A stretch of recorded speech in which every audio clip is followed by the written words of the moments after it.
সবকিছু বৃথা যেতে পারে, কোরআনিক আমল কখনো বৃথা যেতে পারে না।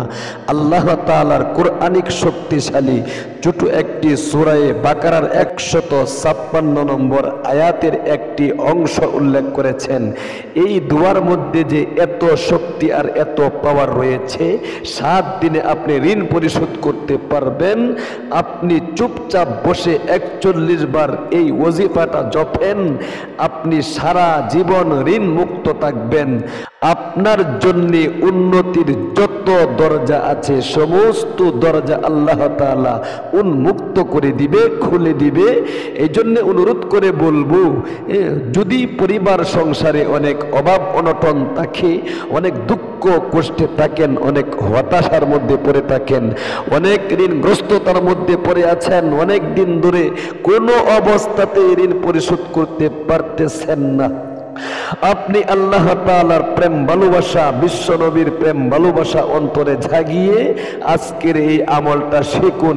জীবনে অনেক ভিডিও দেখেই তো আমল করে থাকেন, আজকের এই ভিডিওটা শুরু থেকে শেষ পর্যন্ত দেখুন এবং আমলের নিয়ম কানুনটা শিখুন। আল্লাহ তাআলার এক মহান বান্দা ইবনে আসাকির রহমতুল্লাহি আলাইহি এই কোরআনিক শক্তিশালীর আমল করে ঋণ পরিশোধ করতে পেরেছে। আল্লাহু আকবার শুনলে আপনি অবাক হয়ে যাবেন।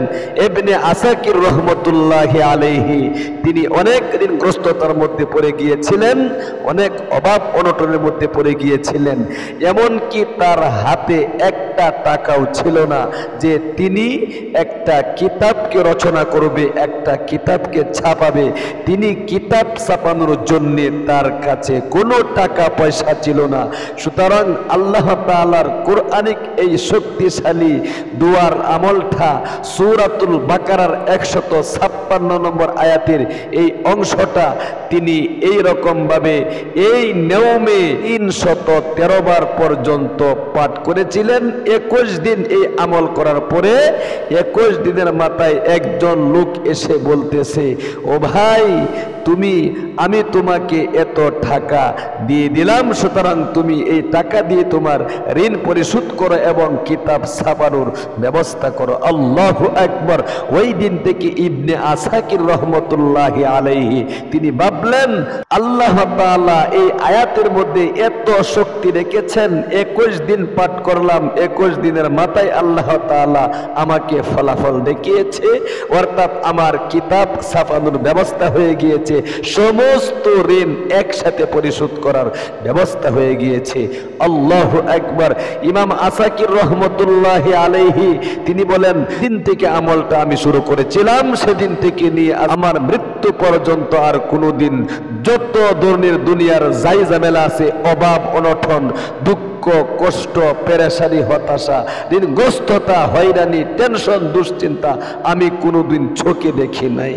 এজন্য প্রিয় দিনী ভাই এবং বোন, আসুন ইবনে আসাকির রহমতুল্লাহি আলাইহি যদি আল্লাহ তাআলার কোরআনিক এই শক্তিশালী সূরা বাকারার 156 নম্বর আয়াতের এই অংশের দোয়াটা পাঠ করে তার সমস্ত ঋণকে পরিশোধ করতে পারে, আপনি আমি কি পারবো না ইখলাসের সাথে আমলটা করে আমার ঋণ পরিশোধ করতে? অবশ্যই কিন্তু পারবো। ইখলাসের সাথে আমল করলেই হয়, খুলুসিয়াতের সাথে আমল করলেই হয়। প্রিয় দিনী ভাই এবং বোন, আমলটা আপনি কিভাবে করবেন আমি নিয়ম কানুনটা বলে দিচ্ছি।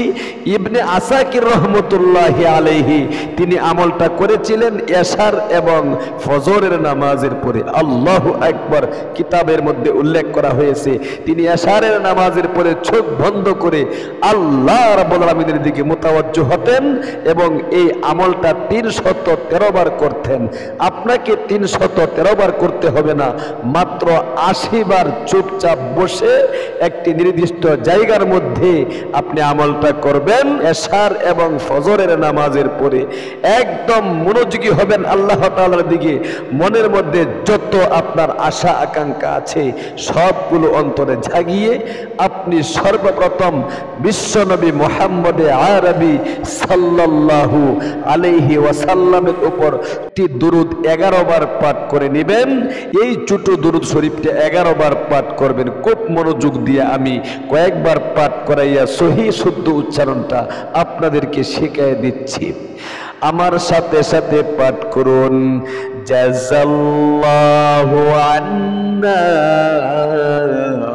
মুহাম্মাদাম মা হুয়া আহলুহু, জাযাল্লাহু আন্না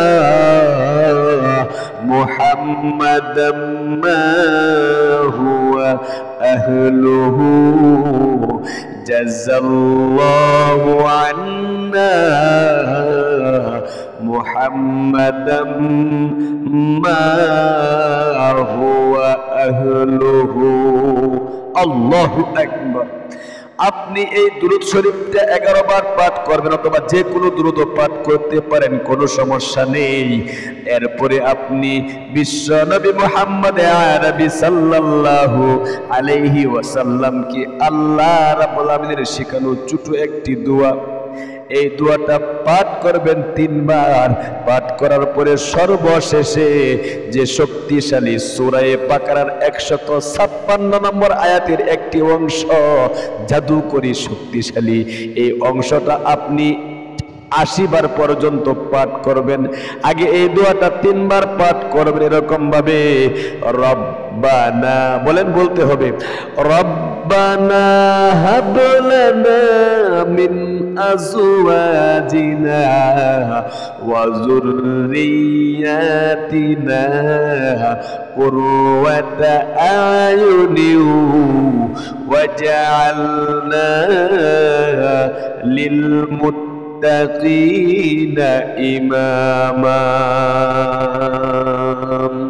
তারপরে আপনি বিশ্বনবীর শেখানো ছোট গুনাহ মাফের একটি দোয়া মাত্র 7 বার পাঠ করে নেবেন। এরকম ভাবে আমি কয়েকবার পাঠ করে দিচ্ছি। ছোট একটি দোয়া, আল্লাহুম্মা গফিরলি, আল্লাহুম্মা গফিরলি, আল্লাহুম্মা গফিরলি। 7 বার এই দোয়াটা পাঠ করার পরে আপনি 80 বার পর্যন্ত শক্তিশালী কোরআনিক এই আয়াতটা পাঠ করবেন। খুব মনোযোগ দিয়া 80 বার পাঠ করলেই হবে, 313 বার পাঠ করতে হবে না। মনোযোগ দিয়া ইখলাসের সাথে অল্প আমল করলেই হয়, বেশি আমল করতে হয় না। আমাদের মনোযোগ এবং ইখলাস না থাকার কারণে আজীবন পর্যন্ত আমল করে যাচ্ছি, কিন্তু আমাদের আমল কবুল হচ্ছে না। এই জন্য হাতে পায়ে ধরে বলছি, খুব মনোযোগ দিয়া 80 বার পাঠ করবেন এই দোয়াটা, ইন্না লিল্লাহি ওয়া ইন্না ইলাইহি রাজিউন। পাঠ করুন আমার সাথে সাথে, ইন্না লিল্লাহি ওয়া ইন্না ইলাইহি রাজিউন, ইন্না লিল্লাহি ওয়া ইন্না ইলাইহি রাজিউন, ইন্না লিল্লাহি ওয়া ইন্না ইলাইহি রাজিউন, ইন্না লিল্লাহি ওয়া ইন্না ইলাইহি রাজিউন। 80 বার পাঠ করার পরে আবারও সেই শক্তিশালী দুরূদ শরীফটা আপনি 11 বার পাঠ করে নেবেন এরকম ভাবে, জাযাল্লাহু আন্না মুহাম্মাদাম মা হুয়া আহলুহু, জাযাল্লাহু আন্না মুহাম্মাদাম মা হুয়া আহলুহু। এরপরে আপনি সংক্ষিপ্ত মুনাজাত করে নেবেন এরকম ভাবে, আলহামদুলিল্লাহি রাব্বিল আলামিন ওয়াসসালাতু ওয়াসসালামু আলা আশরাফিল আম্বিয়া ওয়াল মুরসালিন ওয়া আলা আলিহি ওয়া আসহাবিহি আজমাইন। আল্লাহ তুমি দেখো নজর করে আমি তোমার এক গুনাহগার বান্দা। আল্লাহ গো জীবনে অনেক অন্যায় করেছি, পাপ করেছি, জীবনের যৌবন নষ্ট হয়ে গিয়েছে গুনাহ করতে করতে। এক নম্বরে আমার জীবনের গুনাহগুলো মাফ করে দাও আল্লাহ গো। অনেক ঋণ আমার রয়ে গিয়েছে, অনেক ঋণ পরিশোধ করতে পারতেছি না, ঋণের বোঝা মাথায় নিয়ে বসে আছি। মাওলা গো তোমার শক্তিশালী সূরা বাকারার 156 নম্বর আয়াতের একটি অংশ, যে অংশটার উপর আমল করে তোমার একজন বান্দা ইবনে আসাকির রাহমাতুল্লাহি আলাইহি ঋণ পরিশোধ করার ব্যবস্থা করেছিলেন। আল্লাহ গো টাকা পয়সা অর্জন করার ব্যবস্থা করেছিলেন, তোমার গায়বী খাজানার ধনভাণ্ডার থেকে অবমাননা দ্বন্দ্বিত করেছিলেন। আল্লাহ এই দোয়াটার উপর শক্তিশালী এই দোয়াটার উপর আমল করে তোমার নিকট আমি ভিক্ষুকের মতো চাচ্ছি, আমারও ঋণ পরিশোধ করার ব্যবস্থা করে দাও। এরকম ভাবে আপনি একটা একটা করে মনের যত আশা আকাঙ্ক্ষা আছে বলতে হবে। অভাব অনটনে আছেন, আপনি অনেক হয়রানিতে আছেন, টেনশনে আছেন, উন্নতি পাচ্ছেন না, দিন দিন গরিব হয়ে যাচ্ছেন, ফকির হয়ে যাচ্ছেন, এই সমস্ত মুসিবতগুলোর কথা একটা একটা করে আপনাকে বলতে হবে। অনেকের চাকরি হয় না, চাকরির কথা আল্লাহ তাআলার কাছে বলতে হবে। প্রমোশন হচ্ছে না, প্রমোশনের কথা বলবেন। মেয়ের বিয়ে হচ্ছে না, মেয়ের বিয়ের কথা বলতে হবে। আপনি যে উদ্দেশ্য নিয়ে এই আমলটা করবেন আল্লাহ তাআলা কিন্তু ইন্নাহু আলিমুম বিযাতিস সুদূর, আল্লাহ তাআলা আপনার অন্তরের দিকে লক্ষ্য করে আপনার দোয়া এবং আমলকে কবুল এবং মঞ্জুর করবে।